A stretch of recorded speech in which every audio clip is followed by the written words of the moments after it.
On the evening of June 17, 1972, Frank Willis, a security guard at the Watergate complex, noticed tape covering the latch on locks on several doors in the complex.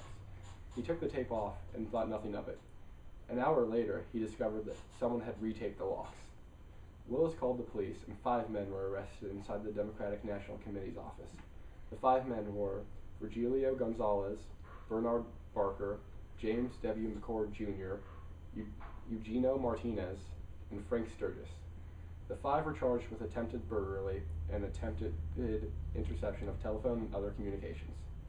On September 15th, a grand jury indicted them and 2 other men for conspiracy, burglary, and violation of federal wiretapping laws. The men who broke into the office were tried and convicted on January 30th, 1973. After much investigation, all 5 men were directly or indirectly tied to the 1972 Committee to Re-elect the President, and the trial judge, John J. Sirica, suspected a conspiracy involving higher echelon government officials. In March 1973, James McCord wrote a letter to Sirica claiming that he was under political pressure to plead guilty, and he implicated high-ranking government officials, including former Attorney General John Mitchell. His letter helped alleviate the affair into a more prominent political scandal. On September 29, 1972, it was revealed that John Mitchell, while serving as Attorney General, controlled a secret Republican fund used to finance intelligence gatherings against the Democrats. On October 10th, the FBI reported that the Watergate break-in was part of a massive campaign of political spying and sabotage on behalf of the officials and heads of the Nixon re-election campaign. Despite these revelations, Nixon's re-election campaign was never seriously jeopardized.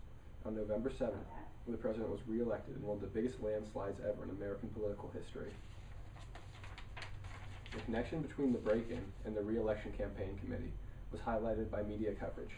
In particular, investigative coverage by Time, the New York Times, and especially the Washington Post fueled focus on the event.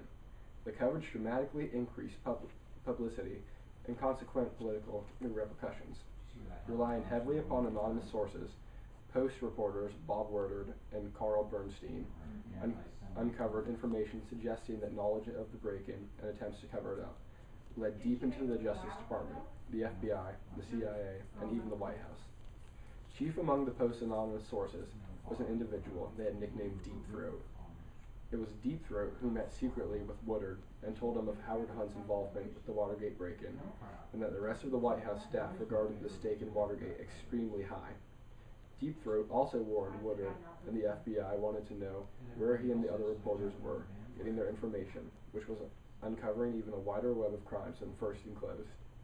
In one of their last meetings, all of which took place in an underground parking garage somewhere in Washington, D.C. at 2 a.m., Deep Throat cautioned Woodward that he might be followed and not to trust their phone conversations. Rather than ending with the trial and conviction of the burglars, the investigations grew broader.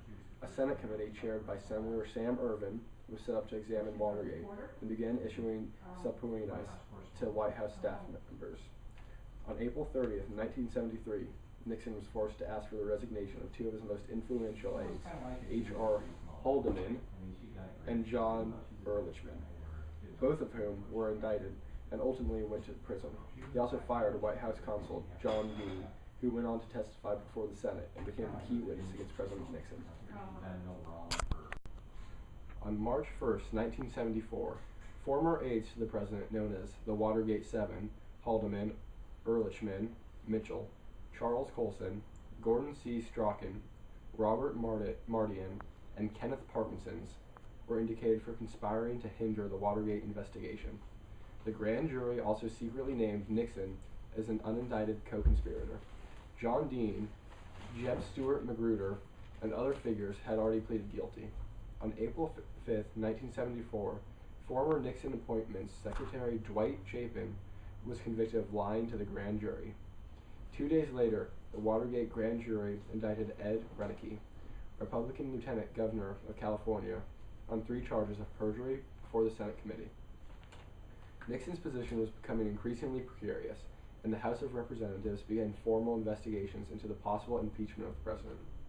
The House Judiciary Committee voted 27 27 to 11 on July 27, 1974, to recommend the first article of impeachment against the president, obstruction of justice, the second, abuse of power, and third, contempt of Congress articles were released on July 29, 1974, and July 30th, 1974, respectively.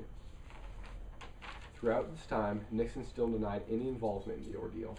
However, after being told by key Republican senators that enough votes existed to remove him, Nixon decided to resign in a nationally televised address from the Oval Office on the evening of August 8, 1974.